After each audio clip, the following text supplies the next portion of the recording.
সম্মানিত দর্শক মন্ডলী, আমাদের প্রধান অতিথি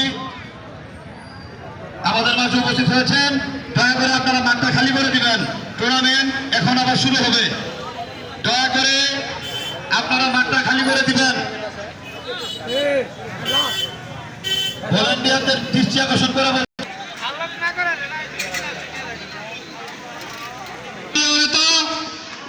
সাবেক মন্ত্রী পরিষদ সচিব ইসলামপুর উপজেলা বিএনপির সাবেক সকল সভাপতি বিএনপির চেয়ারপারসন উপদেষ্টা